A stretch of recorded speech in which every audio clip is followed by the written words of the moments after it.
إن الحمد لله نحمده ونستعينه ونستغفره ونعوذ بالله من شرور أنفسنا ومن سيئات أعمالنا من يهده الله فلا مضل له ومن يضلل فلا هادي له وأشهد أن لا إله إلا الله وحده لا شريك له وأشهد أن محمدا عبده ورسوله يا أيها الذين آمنوا اتقوا الله حق تقاته ولا تموتن إلا وأنتم مسلمون يا أيها الناس اتقوا ربكم الذي خلقكم من نفس واحدة وخلق منها زوجها وبث منهما رجالا كثيرا ونساء واتقوا الله الذي تساءلون به والأرحام إن الله كان عليكم رقيبا يا أيها الذين آمنوا اتقوا الله وقولوا قولا سديدا يصلح لكم أعمالكم ويغفر لكم ذنوبكم ومن يطع الله ورسوله فقد فاز فوزا عظيما وإن خير الكلام كلام الله وخير الهدي هدي محمد صلى الله عليه وسلم وإن شر الأمور محدثاتها وكل محدثة بدعة وكل بدعة ضلالة وكل ضلالة في النار أما بعد. Donc, alhamdulillah, aujourd'hui on va commencer un nouveau livre, c'est un nouveau cours et c'est le premier cours qu'on fait sur les 40 hadiths de l'imam al-Nawawi, al-Arba'un al-Nawawiyya. Et l'imam al-Nawawi, son nom c'est Yahya ibn Sharafuddin ibn Hassan ibn Hussein al-Nawawi. On l'appelle al-Nawawi parce qu'il vient de la ville de Nawa. Ok. Et le sharh du cheikh qu'on va lire aujourd'hui, c'est le sharh du cheikh Salih ibn Fawzan ibn Abdullah al-Fawzan. Et donc ce dars, il avait été donné par le cheikh en Arabie Saoudite dans une des mosquées, et puis un de ses élèves qui s'appelle Adil ibn Muhammad Moussa al-Rifa'i ou bien Rifa'i, il a enregistré les durus du cheikh et puis il les a mis par écrit par la suite, puis il a demandé la permission au cheikh pour pouvoir le mettre en forme de livre puis pour le publier, et le cheikh il a accepté. Alors alhamdulillah, ça c'est un grand bien. Le sharh ou bien les 40 hadiths de l'imam al-Nawawi, c'est un livre qui est très connu. Et on va lire donc ensemble qu'est-ce qu'il dit, Cheikh Al-Fawzan justement, à ce sujet-là, puis ça va nous aider à comprendre. Le Cheikh il dit Alhamdulillah, Rabbil Alamin, wa sallallahu wa sallam ala nabiyyina Muhammadin wa ala alihi wa ashabihi ajma'in amma ba'd.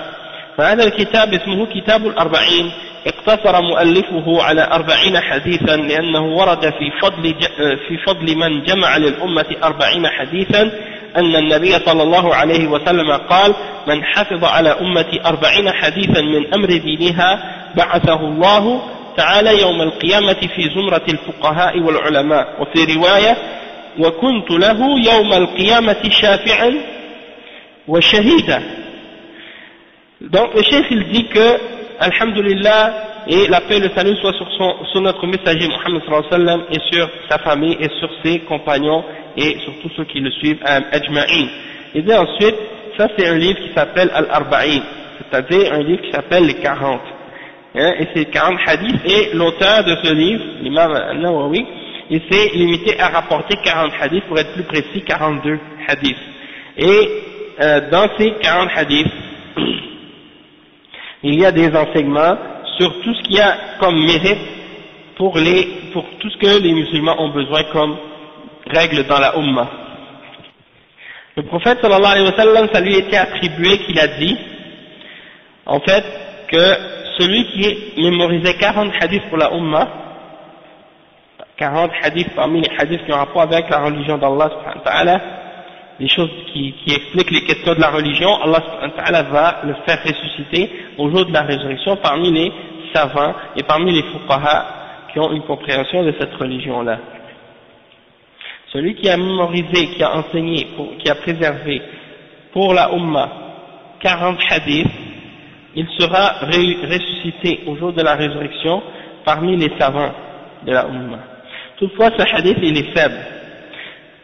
En note de bas de page, c'est écrit ici اتفق الحفاظ على أن هذا الحديث ضعيف وإن كثرت طرقه وتعددت رواياته عن عدد من الصحابة. Donc le cheikh il explique, il dit ce hadith-là, tous les savants qui mémorisent les hadiths, ils sont tous d'accord que ce hadith-là il est faible. C'est pas un hadith authentique. Dans toutes ces narrations et dans toutes les différentes voies par lesquelles il a été rapporté par un grand nombre de sahaba, toutes les narrations qui sont rapportées sont toutes faibles à ce sujet-là. D'accord? Donc il faut juste savoir que le hadith il est daif. Et mais beaucoup de savants ont suivi l'exemple de ramasser un nombre de hadiths, 40 hadiths, sur différents sujets de l'islam. Puis l'imam An-Nawawi il a voulu comme suivre l'exemple de ces savants-là, puis faire lui aussi un livre qui réunit 40 hadiths. Après, le cheikh dit فالإمام يحيى ابن شرف الدين النووي أراد أن يظفر بالأجر العظيم فاختار هذه الأحاديث الجوامع في الآداب والأخلاق والأعمال الصالحة فجمعها في هذا المؤلف الصغير في حجمه ولكنه عظيم في فائدته وفضله وانتقاها من الأحاديث الصحيحة والحسنة. ثم جاء الإمام ابن رجب رحمه الله فزاد عليها 10 أحاديث فصارت 50 حديثا وشرح عليها في كتابه جامع العلوم والحكم وهو شرح حافل بالفوائد العلمية العظيمة التي قد لا تجدها في غير هذا الكتاب فهو كتاب بحق جامع للعلوم والحكم مفيد عظيم وهذا هو الأصل في جمع الأربعين حديثا أو في جمع oui c'est ça. Donc il dit que l'imam Yahya ibn Sharaf al-Din al-Nawawi il a voulu lui aussi avoir cette grande récompense, même si c'était pas basé sur un hadith authentique, mais comme il l'explique lui-même dans son introduction par la suite, qu'il a voulu suivre l'exemple des ulama qui ont fait cette action-là de réunir 40 hadiths. Donc, il a rassemblé des hadiths qui parlent des adab, le comportement, l'akhlaq, le caractère, le comportement et les bonnes œuvres. Et il les a réunis dans un petit livre qui est tout petit c'est-à-dire il n'est pas gros, mais il a un grand mérite et un grand bénéfice. Tu peux en profiter beaucoup si tu comprends la signification de ces hadiths-là. La plupart des hadiths qui sont mentionnés dans ce livre sont des hadiths sahih ou bien hasan. Et parmi les hadiths qui sont dedans, il y en a 2 dont l'authenticité est pas établie, donc qui sont faibles. Mais sinon, tous les autres sont authentiques. Et c'est probablement pour cette raison-là qu'il y a 2 hadiths de plus. Au lieu de 40, il y en a 42. Justement à cause de ces 2 hadiths-là qui ne sont pas authentiques. Et le cheikh il dit que ensuite il y a l'imam Ibn Rajab al-Hanbali, un des grands savants de l'islam, qui est venu et qui a rajouté 10 hadiths à ces 40-là, donc ça fait 50. Et il a écrit un livre qui s'appelle Jami' al-Ulum wal-Hikam, le livre justement Jami' al-Ulum wal-Hikam, je l'ai justement ici. Et ça c'est un livre de l'imam Ibn Rajab al-Hanbali qui est né en 736 et qui est mort en 795, qui était un des élèves de Ibn Taymiyyah ou bien de l'imam Ibn al-Qayyim, l'élève de Ibn Taymiyyah si je ne me trompe pas. Et donc il a fait l'explication de ces 40 hadiths-là plus 10, ça fait 50. Et comme le cheikh il dit, il a rempli ce livre-là de plein de bienfaits, de bienfaits qui sont reliés à la science islamique, qui sont des choses très très bénéfiques et que tu peux presque pas trouver dans d'autres livres, tellement son style d'explication des hadiths est tellement bénéfique que tu peux difficilement trouver ces bienfaits-là ailleurs dans d'autres livres. Parce que l'imam Ibn Rajab, dans sa méthodologie et dans sa manière d'expliquer les hadiths, il est unique en son genre. Il est vraiment un des savants qui, quand il commence à expliquer un hadith, il rentre vraiment en profondeur dans le hadith et il ramène tous les autres hadiths qui sont reliés à ce hadith-là et il les explique et il ramène les ayats et tout, mais vraiment quand tu lis son explication du hadith, c'est comme si tu vis à travers le hadith, hein, il t'amène en voyage à travers le hadith. Quand tu as terminé de lire l'explication, tu vois plus le hadith de la même façon par la suite, hein. Donc comme le cheikh il dit, c'est un hadith vraiment, c'est un livre vraiment bénéfique. L'imam al-Nawawi, le cheikh il dit ici qu'il est né dans la ville de Nawa en l'an 631. Il est né en l'an 631 et il est mort en l'an 676. Et il a écrit beaucoup de livres. L'imam al-Nawawi, il a écrit beaucoup de livres. Il est mort jeune, mais il a écrit beaucoup de livres dans différentes sciences islamiques. Il a écrit par exemple dans le hadith, dans le fiqh. Dans le fiqh, c'était un des plus grands savants dans le mazhab dans lequel dans lequel il avait étudié, le mazhab al-Shafi'i. Il a écrit de nombreux livres dans le fiqh Shafi'i.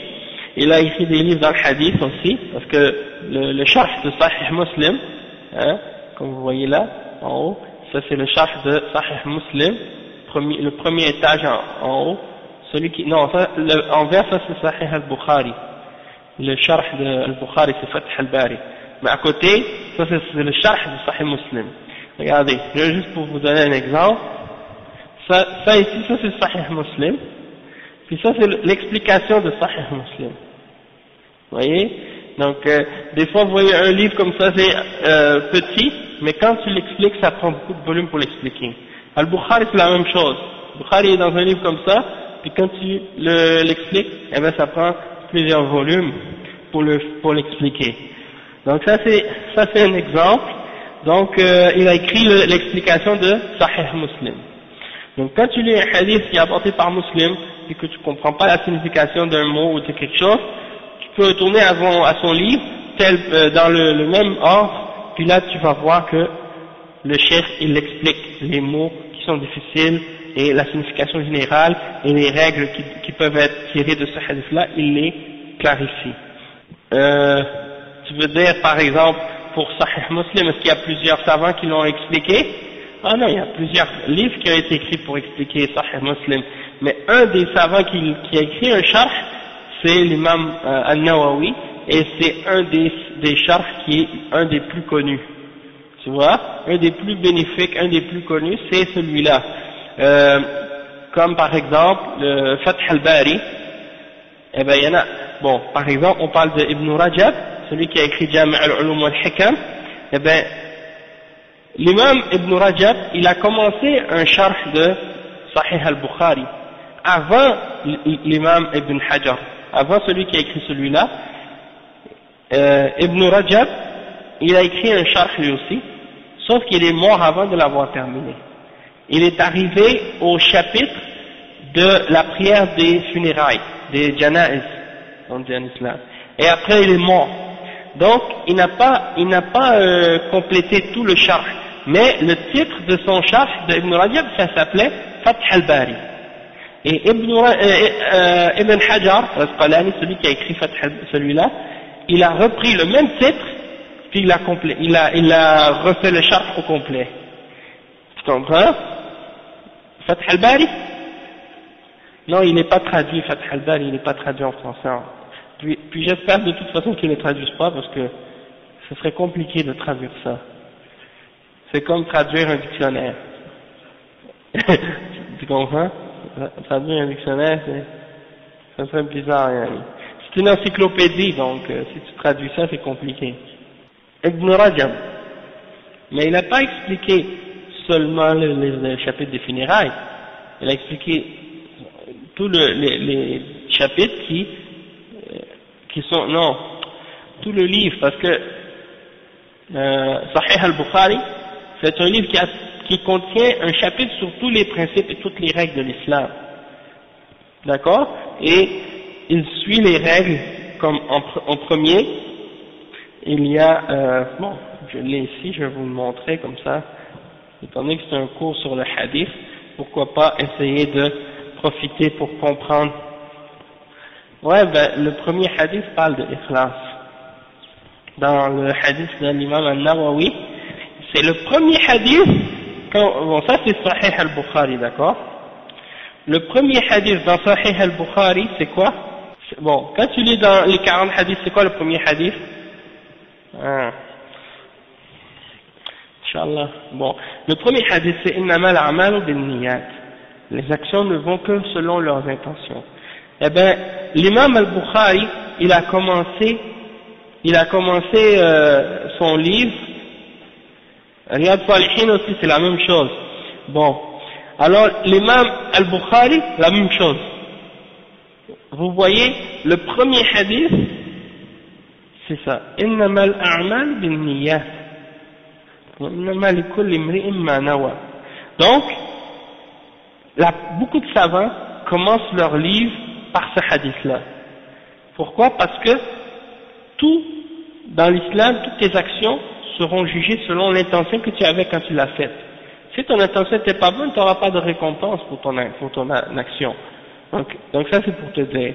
Donc, quand je te dis par exemple que l'imam al-Bukhari, il a écrit son livre, eh ben, il a écrit avec un ordre, les chapitres selon les sujets.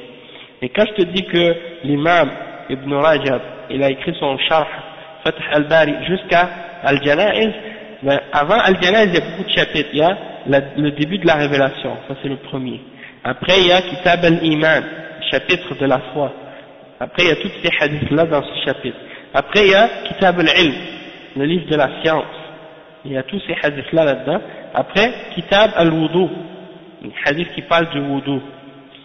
Après, Kitab al-Ghusl, comment se laver quand on a une impureté majeure.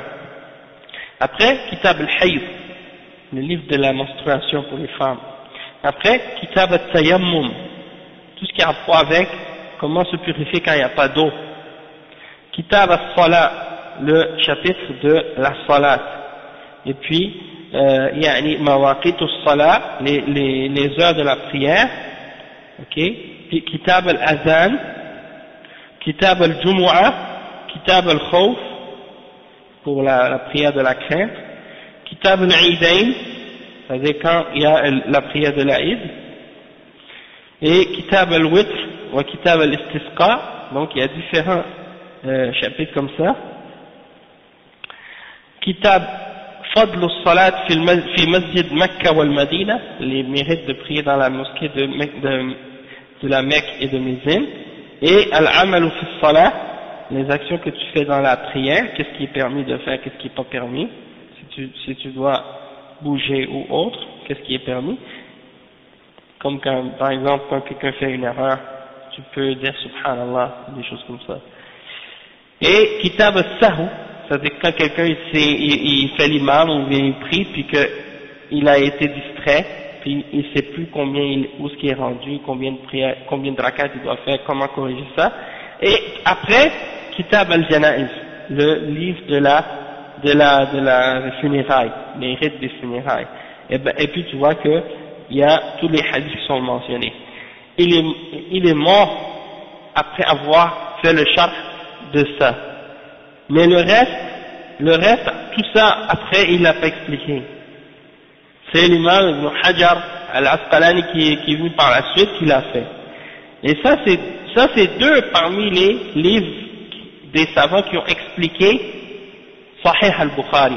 Mais il y en a beaucoup d'autres savants qui ont écrit des sharhs de Sahih al-Bukhari. Sauf que le plus bénéfique et le plus populaire, un des meilleurs, le plus bénéfique, c'est Fath al-Bari. Hein? Et même il y a une expression que les ulama mentionnent justement au sujet de Fath al-Bari, pour montrer à quel point il est grand, à quel point c'est un livre qui est bénéfique et important. Ils disent le hadith du prophète sallallahu alayhi wa sallam qui dit la hijra ba'da al-fath. Après la conquête de la Mecque, il y a un hadith du prophète sallallahu alayhi wa sallam qui dit après la conquête, il n'y a plus de hijra, il n'y a plus d'émigration.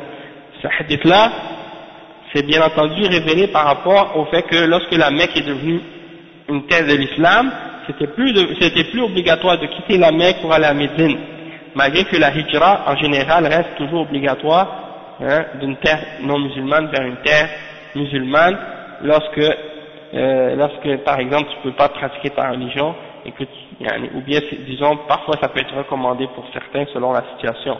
Mais là pourquoi ils disent ça les ulama, la hijrata ba'da al-fath? C'est pour dire que si une fois que tu as fait al-Bari, ça y est, c'est suffisant, tu n'as plus besoin des autres sharh, parce qu'il a réuni tout. Bien entendu, c'est un livre très très avancé, c'est pas n'importe qui peut se lancer dans Fath al-Bari comme ça, parce que c'est comme l'océan, tu risques de te perdre dedans si tu n'as pas des bases. Tu commences par les 40 hadiths, puis l'explication des 40 hadiths, avant même de vouloir te lancer dans des livres d'explication de hadiths qui sont trop avancés comme ça. D'accord? Mais ça c'est juste pour vous faire comprendre un petit peu, ça c'est des bienfaits, c'est des petits points qui peuvent vous aider à avoir une meilleure compréhension, puis peut-être même vous motiver par la suite pour continuer justement dans l'étude par la suite de l'islam. Donc, l'imam Ibn Rajab, il a donc fait ça, il a réuni ces hadiths-là. Après le cheikh dit, l'imam al-Nawawi, rahimahullah, كان إماما عظيما متخصصا في مختلف العلوم، فكان متخصصا في الحديث والفقه واللغة العربية، وكان لمؤلفاته قبول عند المسلمين، وذلك والله أعلم لنيته الصالحة وإخلاصه لله عز وجل، فكان لمؤلفاته الأثر العظيم، ومنها هذا الكتاب 40، ومنها رياض الصالحين، ومنها شرح صحيح الإمام مسلم، ومنها مؤلفات في الفقه معتمدة في مذهب الإمام الشافعي، فهو إمام جليل، وقد ألقى الله القبول لمؤلفاته وانتفع بها المسلمون، ولا يزالون يرجعون إليها ويعتمدون عليها لما فيها من العلم الغزير والفضائل العظيمة والإتقان، فرحمة الله عليه من إمام جليل. Donc le cheikh il dit ici que l'imam al-Nawawi rahimahullah c'était un grand imam et qu'il était spécialisé dans différentes sciences islamiques. Il était spécialisé dans le hadith, il était spécialisé dans le fiqh, il était spécialisé dans la langue arabe, et Allah subhanahu wa ta'ala a fait que les musulmans ont eu une grande acceptation de ses livres, de ses écrits.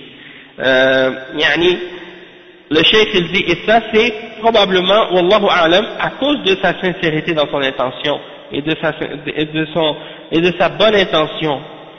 Et c'est pour ça, comme on dit souvent, lorsque quelqu'un est sincère, Allah subhanahu wa ta'ala met dans le cœur des gens l'acceptation de qu'est-ce qu'il fait, hein, et il fait en sorte que les gens puissent bénéficier de la science de ce savant-là, et il fait que sa mémoire reste et que les gens continuent à lire ses livres après sa mort et à propager la science qu'il a rassemblée pour les musulmans.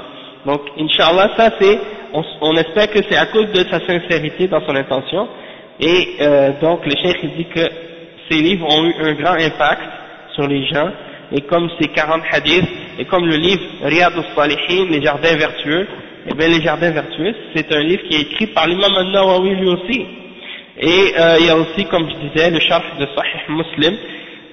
Donc ça c'est des exemples de livres qu'il a écrits, et les musulmans ont beaucoup profité de sa science et de ses livres, et ils continuent jusqu'à aujourd'hui à retourner à ces livres-là, parce qu'ils ont beaucoup de science, il y a beaucoup de science dedans, beaucoup de mérite, et il avait beaucoup de maîtrise des sujets dont il parlait, donc Allah subhanahu wa ta'ala lui fasse miséricorde. Après le cheikh il cite par la suite l'introduction de l'imam al-Nawawi lui-même, puis on va sauter ça pour rentrer directement dans le hadith dont on veut parler aujourd'hui, et c'est le premier hadith des 40 hadiths de l'imam al-Nawawi. Donc moi je vous conseille d'essayer de les mémoriser, ok, parce que ces 40 hadiths là c'est fondamental pour des gens qui veulent être des tulab al-ilm et qui veulent essayer d'augmenter leur compréhension et leur science de l'islam, d'apprendre ces hadiths-là par cœur en arabe. Ils sont là-dedans, sauf que il y a des petits livres, il y a plein de petits livres qui sont écrits, qui rassemblent ces 40-là pour faciliter pour les musulmans de les mémoriser. Hein? Oui, oui. Comme par exemple, je vais vous montrer par exemple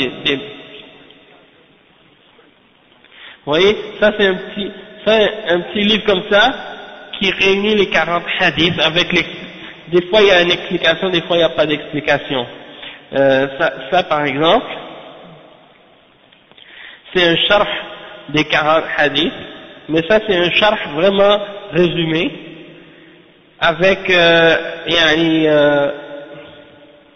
disons une petite explication d'un des shuyukh qui s'appelle Ibn Daqiq al-Aïd, qui a écrit un sharh. Ibn Daqiq al-Aïd qui est mort en 702 Hijri. C'est un très bon sharh aussi, très bénéfique, très résumé mais très bénéfique aussi. Donc on va lire le premier hadith. الحديث الأول عن أمير المؤمنين أبي حفص عمر بن الخطاب رضي الله عنه قال: سمعت رسول الله صلى الله عليه وسلم يقول: إنما الأعمال بالنيات وإنما لكل امرئ ما نوى فمن كانت هجرته إلى الله ورسوله فهجرته إلى الله ورسوله ومن كانت هجرته لدنيا يصيبها أو امرأة ينكحها فهجرته إلى ما هاجر إليه.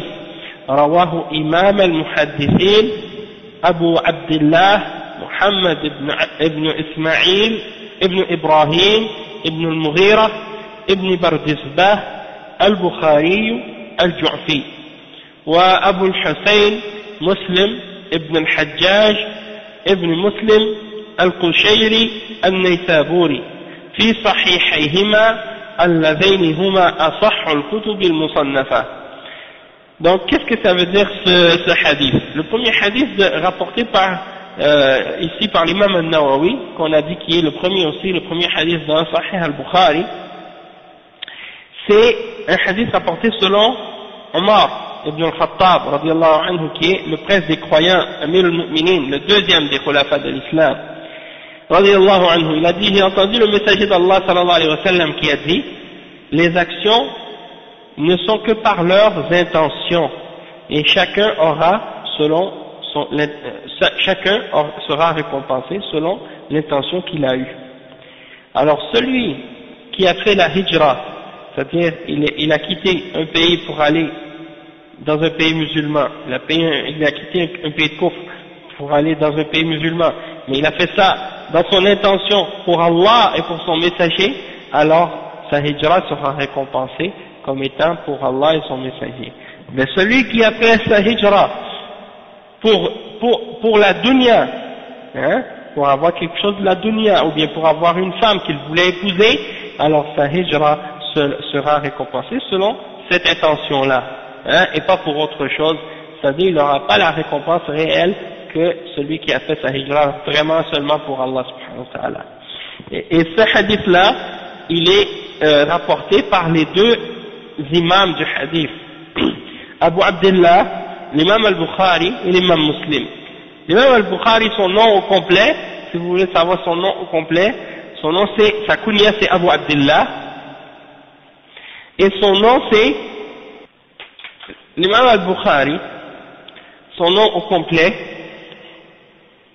sa kunya c'est Abu Abdullah Muhammad ibn Ismail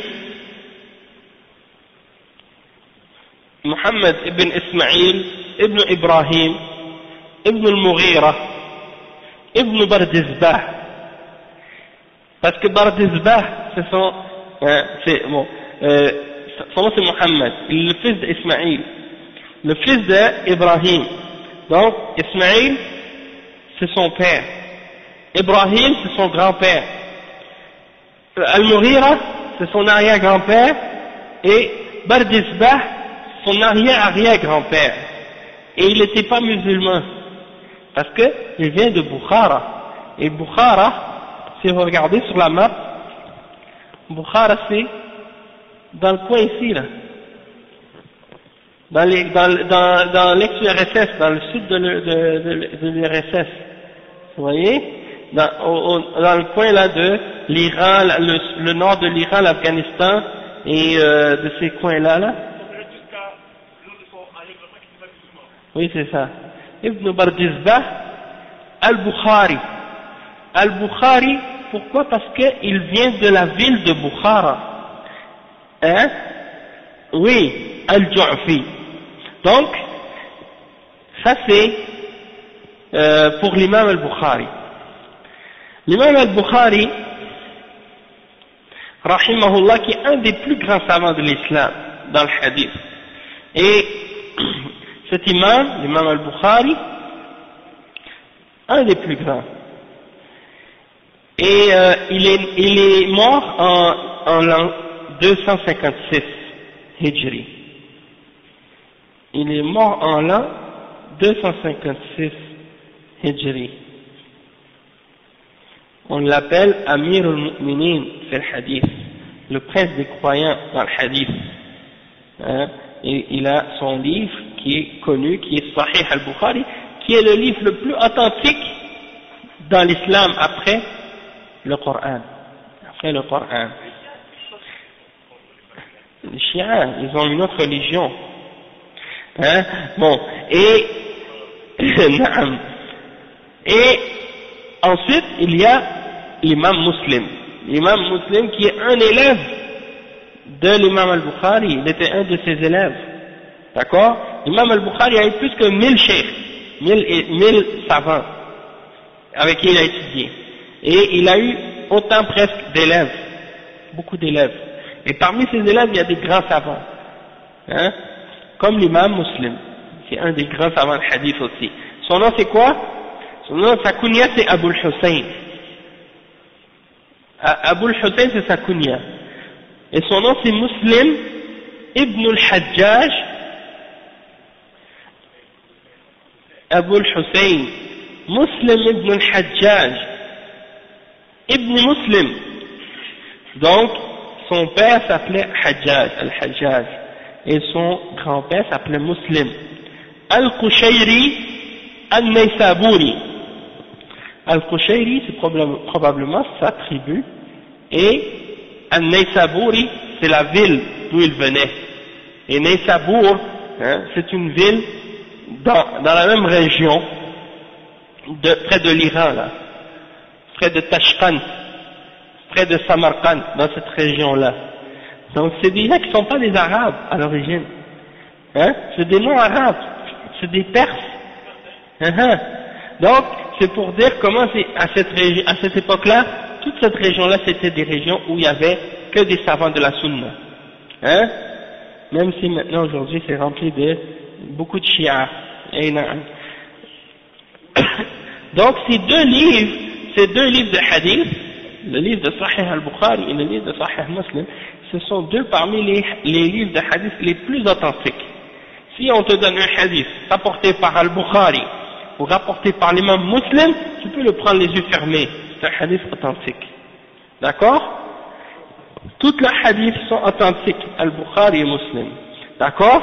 Les autres hadiths, les autres livres de hadith comme les Sunan, comme par exemple Al-Nasa'i, Abu Daoud, Al-Tirmizi, Ibn Majah et Al-Muwatta de l'imam Malik et aussi les Sunan de l'imam Al-Bayhaqi et Al-Daraqutni ou Al-Tabarani ou les autres, ça tu peux trouver des hadiths dedans qui sont authentiques et d'autres qui ne sont pas authentiques.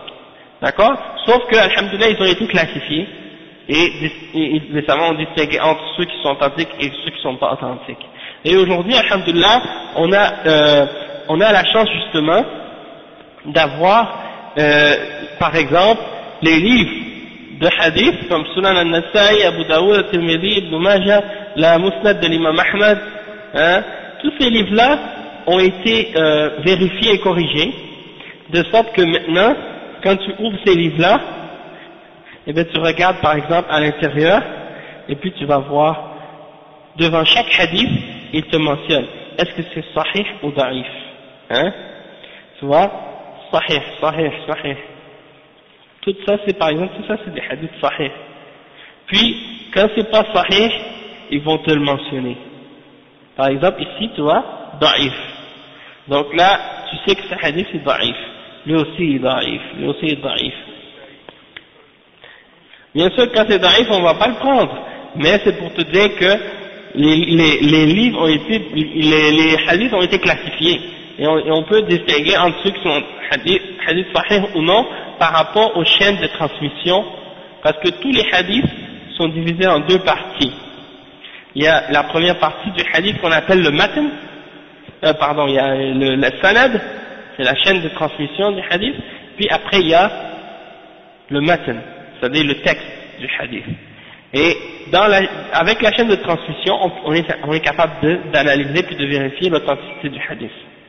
Bon, on va pas rentrer dans les détails des sciences de hadith, mais tout ça c'est pour faire comprendre que ces choses-là ont été clarifiées par les ulama, alhamdulillah, de l'islam. Donc l'imam Muslim, lui, il est né, l'imam Muslim, il est mort, en l'an 261. Quand il est mort, il avait 55 ans. Et ces savants-là, non mais ces savants, Allah avait mis la bénédiction dans leur âge et dans leur vie. C'est-à-dire qu'en peu de temps, ils ont réussi à acquérir beaucoup de sciences. Parce qu'ils ne perdaient pas leur temps comme nous aujourd'hui. On dirait que nos années passent, on se demande à la fin, qu'est-ce qu'on a fait avec nos années? Qu'est-ce qu'on a acquis comme science, qu'est-ce qu'on a fait comme action pour l'islam? On dirait que le temps passe et puis qu'on n'en profite pas vraiment. Donc, ça c'est le hadith dont on a parlé, et ça c'est les deux savants qui ont rapporté ce hadith. D'accord?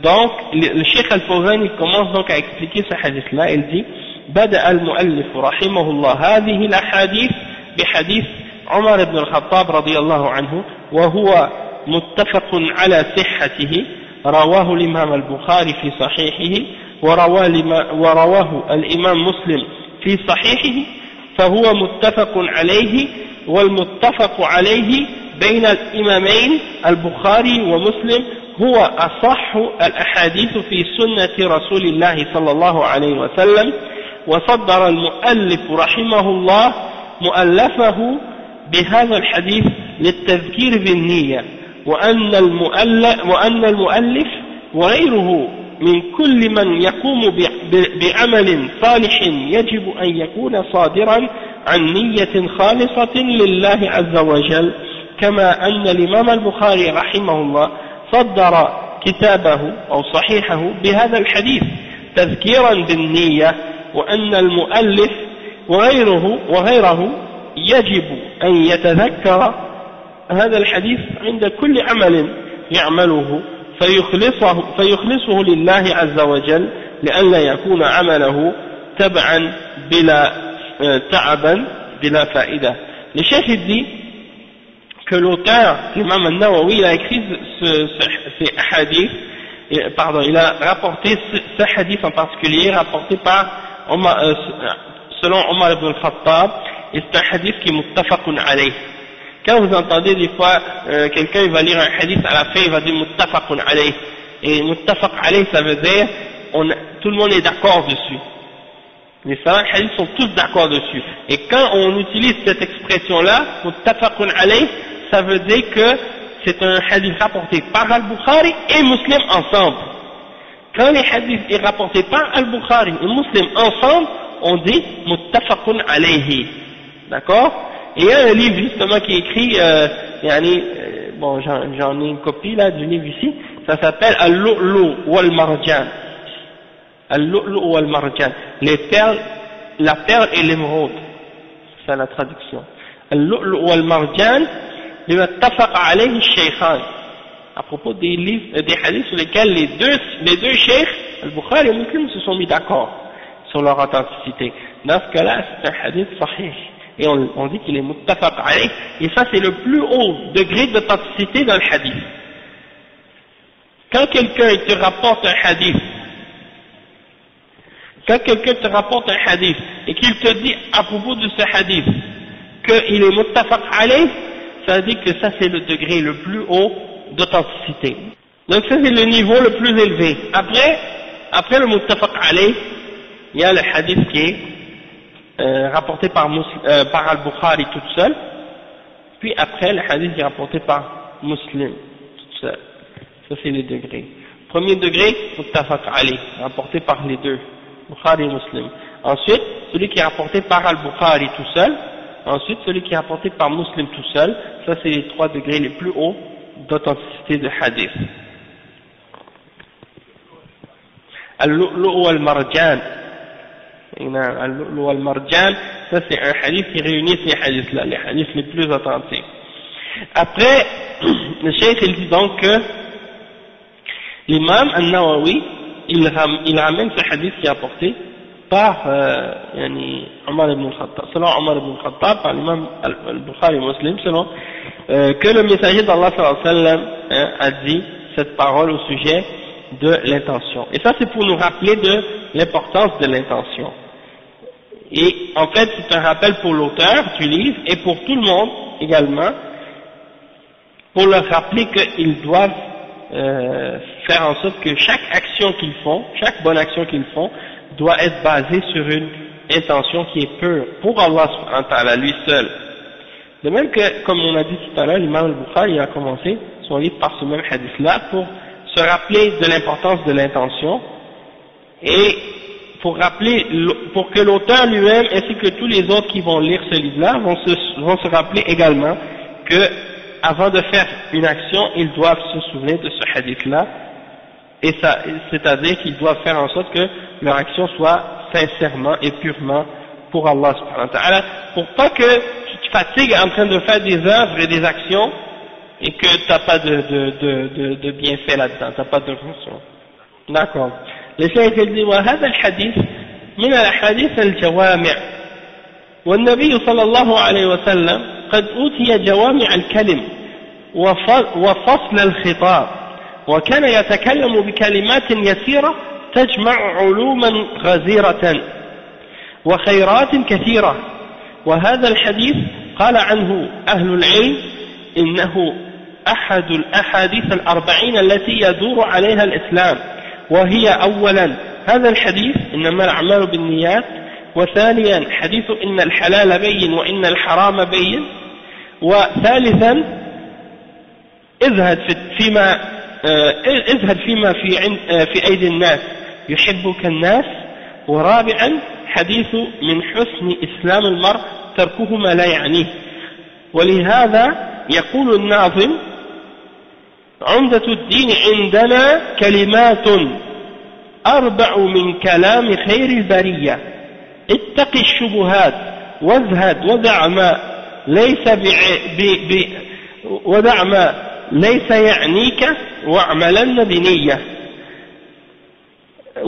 Donc le cheikh il commence, il dit ce hadith ça fait partie des hadiths qu'on appelle al-jawami'. Ça veut dire quoi al-jawami'? Ça veut dire que le prophète Muhammad sallallahu alayhi wa sallam il utilise des expressions qui sont résumées, qui sont courtes, très simples, mais qui renferment de grandes significations. Donc il s'exprime en peu de mots, il dit peu de choses, mais quand tu veux comprendre ces mots-là et ces expressions-là, tu vois que ça a une grande signification. Et donc ça c'est quelque chose que Allah subhanahu wa ta'ala a donné au prophète Muhammad sallallahu alayhi wa sallam, le fait qu'il résume des grandes idées en peu de mots. Et il s'exprime avec simplicité pour dire des grandes choses. Et donc ça c'est un des bienfaits de ce qu'on appelle Jawami' al-Kalim. Donc il parle de façon précise et claire et il dit peu de mots qui renferment beaucoup de science et beaucoup de bien. Et c'est pour ça que les ulama de l'islam, ils ont dit, comme Ibn Abd al-Barr et Imam al-Nawawi dans Sharh Sahih Muslim et d'autres, ils ont expliqué que ce hadith fait partie des hadiths qui résument l'islam au complet. Ce hadith fait partie des hadiths qui sont utilisés pour expliquer l'islam en complet et résumer l'islam au complet. Premièrement, ce hadith, c'est les actions comptent uniquement selon leurs intentions.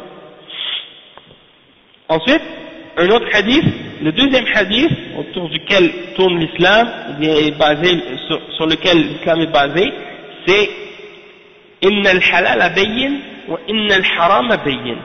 C'est-à-dire, qu'est-ce qui est halal c'est clair, et qu'est-ce qui est haram c'est clair. C'est le hadith de, qui est rapporté par Ibn Mas'ud si je me trompe pas. Non, il y a une zone grise, non c'est rapporté par Nu'man ibn Bashir, c'est ça, on va le lire dans le hadith, c'est un des hadiths justement. Ouais, il y a une zone grise, mais tu vas comprendre aussi qu'est-ce que c'est cette zone grise là. Hein, ça va être clarifié dans les paroles du cheikh. Après, Thalithan, c'est-à-dire comme troisième hadith, izhad fima fi aydin nas yuhibbuka an-nas. Ça aussi, ça fait partie des hadiths qui sont rapportés dans ce livre-là par Sahl ibn Sa'd. Et ça veut dire quoi, ce hadith-là? Ça veut dire, laisse tomber ce qui est dans la main des gens, et les gens vont t'aimer. Cesse de vouloir qu'est-ce que les gens possèdent, et les gens vont t'aimer.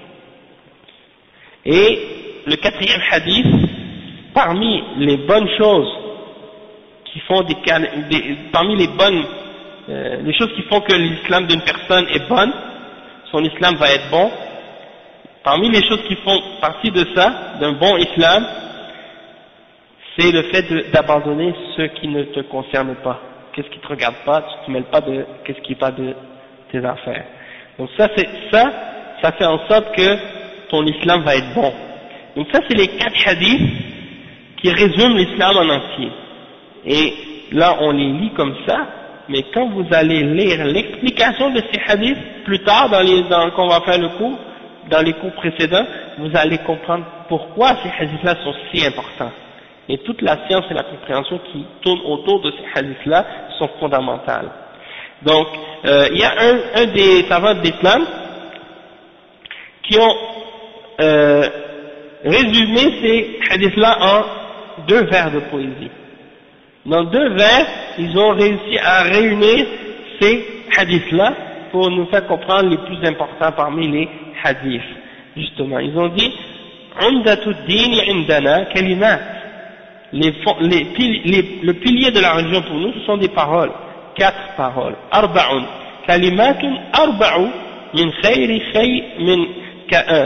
kalami khayri al-bariyya. عمدة الدين عندنا كلمات أربع من كلام خير البرية. Donc ce sont 4 parmi les paroles de la meilleure des créatures, c'est-à-dire le prophète Mohammed sallallahu alayhi wa sallam qui a dit ces 4 hadiths-là. Le premier c'est ittaqi shubuhat. Ça c'est le hadith qui nous explique de laisser tomber les shubuhat. C'est le hadith inna al-halal bayyin wa inna al-haram bayyin. C'est ce hadith-là, on va le voir tout à l'heure de toute façon.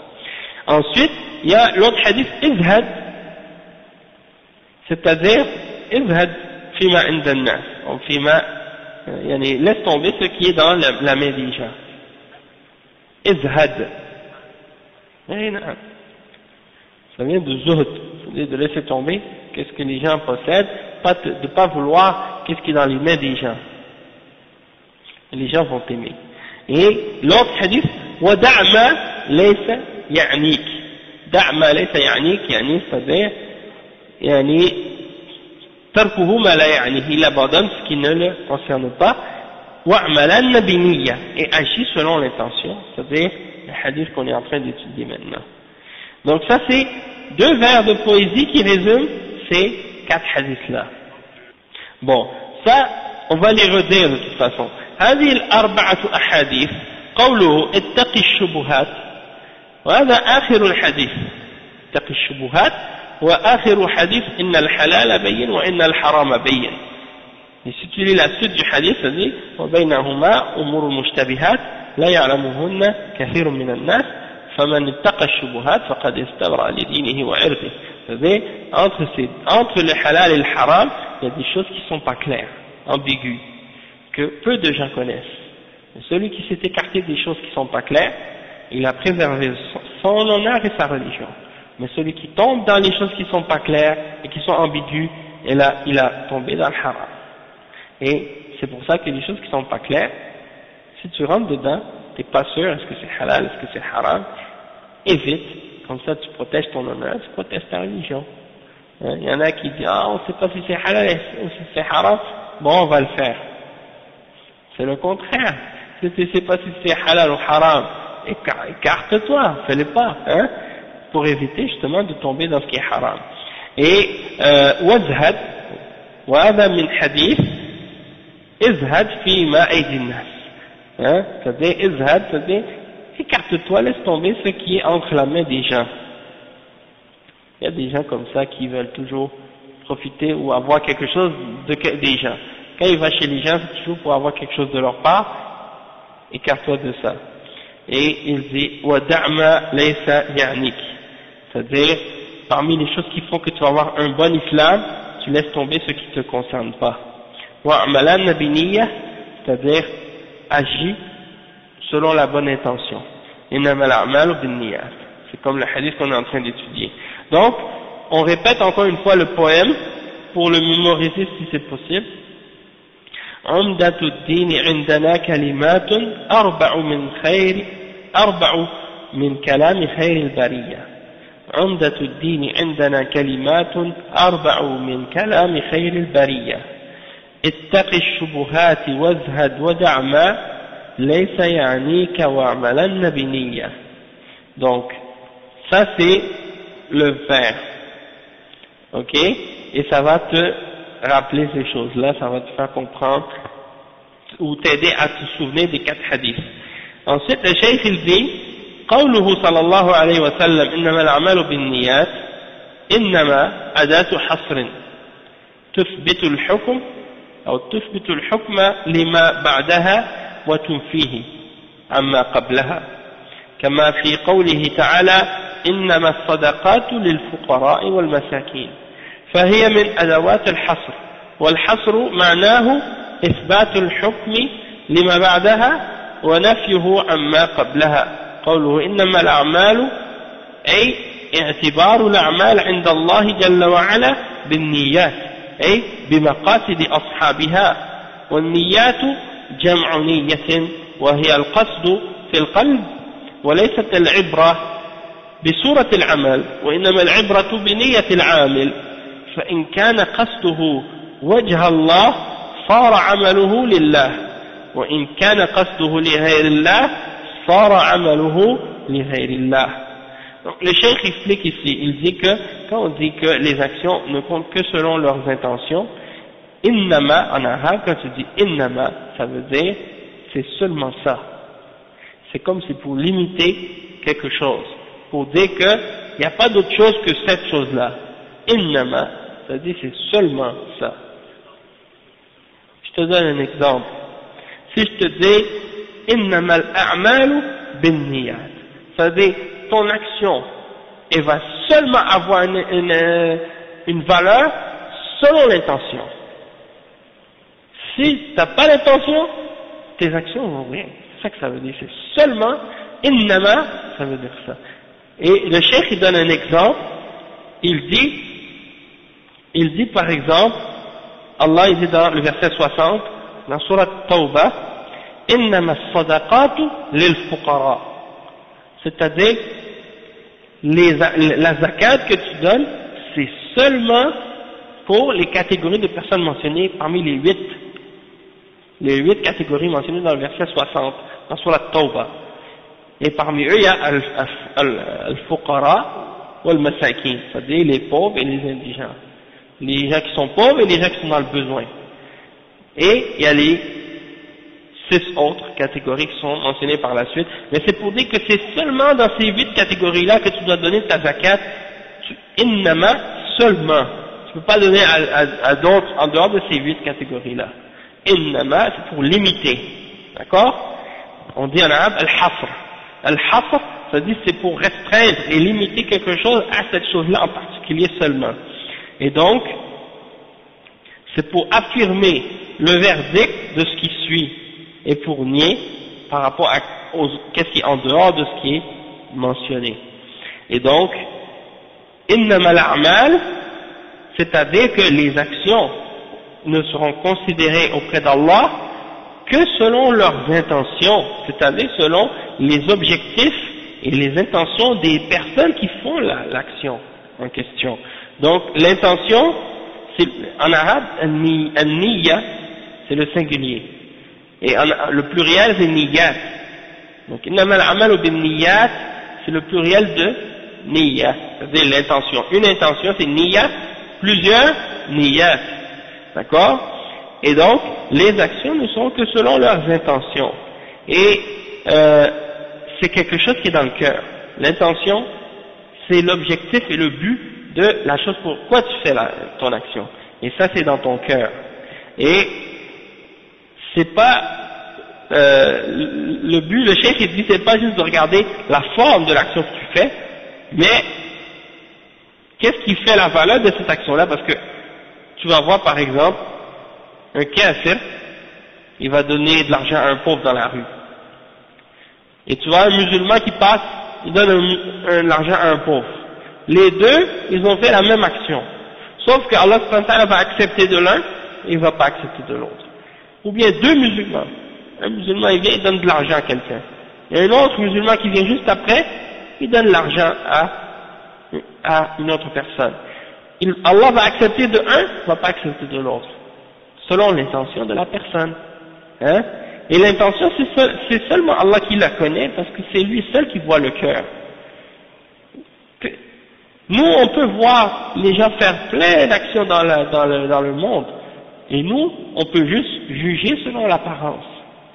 Mais la réalité de l'action, dans le cœur de la personne, qu'est-ce qu'il a voulu faire quand il a fait son action, ça se peut qu'il a eu des récompenses comme une montagne, et ça se peut qu'il n'a rien pour son action. Hein?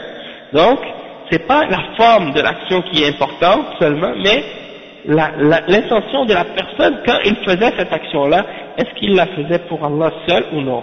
Et le cheikh il dit, si son intention c'était purement dans le but d'avoir l'agrément d'Allah et de rechercher le visage d'Allah subhanahu wa ta'ala, alors son action devient pour Allah subhanahu wa ta'ala. Mais si quand il a fait son action était pour autre que Allah subhanahu wa ta'ala, alors dans ce cas-là, son action devient pour autre que Allah subhanahu wa ta'ala.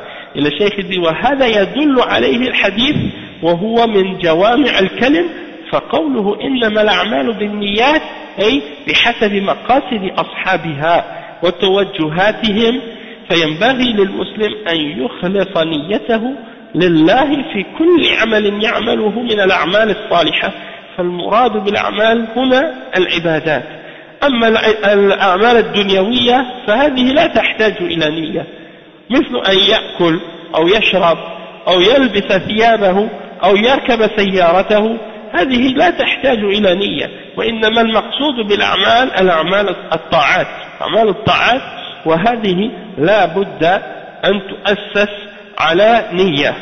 Le cheikh il dit, ce hadith-là, qu'est-ce qu'il indique et qu'est-ce qu'il prouve? Ça fait partie des jawami' al-kalim, ça fait partie des paroles qui sont peu de mots mais qui ont une grande signification. Et ça indique quoi? Ça indique que innamal a'malu binniyat, les actions ne sont que selon leurs intentions, c'est-à-dire que tu vas avoir ta récompense et ton action aura une valeur seulement selon son intention, selon l'orientation de la personne qui a fait l'action. Et donc, hein, al-jawami' al-kalim. Donc, le musulman, il doit faire son effort pour purifier son intention. Quand il fait une action, il doit faire un effort pour purifier, se forcer à être sincère avec Allah subhanahu wa ta'ala quand il fait l'action. Et chaque action qu'il fait parmi les actions pieuses et les bonnes œuvres, il doit vouloir le faire pour Allah subhanahu wa ta'ala. Et on parle ici des adorations. Tout ça c'est relié au tawhid. Parce que si tu n'es pas sincère dans ton intention, tu fais du shirk dans ton intention. Et ça c'est une forme de shirk mineur. C'est une riya, c'est justement. Riya, c'est une forme de shirk qui est le petit shirk, le shirk mineur, le shirk caché, qui détruit la valeur de tes œuvres. Et donc ça a rapport avec le tawhid, ça. Hein? Et le cheikh il dit que ça c'est pour les actes d'adoration, les actes que tu fais pour Allah subhanahu wa ta'ala. Tandis que les actes de la dunya, comme par exemple, le cheikh il dit quand tu vas manger, quand tu vas boire, quand tu vas mettre tes vêtements, quand tu montes dans ta voiture, tu n'as pas besoin d'une intention spécifique pour faire ça. Ça c'est des choses de la dunya. Sauf que, yani, tu montes, on parle nous des adorations. Bien sûr, si tu manges et que ton intention, quand tu manges, c'est de donner à ton corps de la force pour être capable d'adorer Allah subhanahu wa ta'ala, alors tu es récompensé pour manger. Si tu dors et que quand tu dors ton intention c'est de donner à ton corps de la force pour être capable de, quand tu vas te lever, d'être en forme pour adorer Allah subhanahu wa ta'ala, ce sommeil devient une adoration. Hein? Et donc, c'est pour ça que toute chose que tu fais, même des choses de la dunya, parfois, si tu as une bonne intention dedans, tu peux faire devenir ces actions-là des adorations aussi. Hein? Tout dépend de l'action. Si tu adores Allah subhanahu wa ta'ala et que tu corriges ton intention, même ton sommeil, quand tu dors, tu vas avoir des récompenses d'Allah subhanahu wa ta'ala pour dormir, ou pour manger, ou pour boire, ou pour n'importe quelle chose que tu fais, si tu le fais pour Allah subhanahu wa ta'ala et avec la bonne intention. Donc, mais sinon, pour boire, pour manger, bon, par exemple, tu sors du travail, tu es toute sale, tu as transpiré, tu as eu chaud, tu rentres dans la douche, tu te laves. Tu n'as pas l'intention spécifique, tu te laves seulement, tu sors de la douche, tu es propre, bon, tu as fini.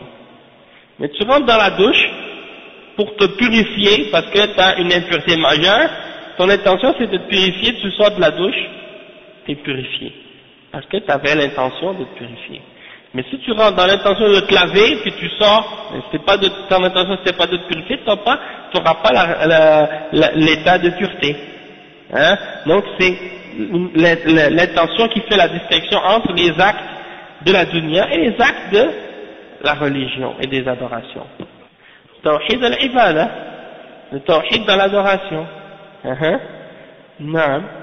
Donc, parce que tawhid qui a rapport avec nos actions à nous, c'est tawhid al-ibada, ou bien tawhid al-uluhiyya, c'est les deux noms qu'on peut utiliser.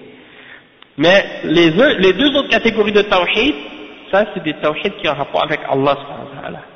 C'est-à-dire, qui ont rapport avec les noms, les attributs et les actions d'Allah subhanahu wa ta'ala.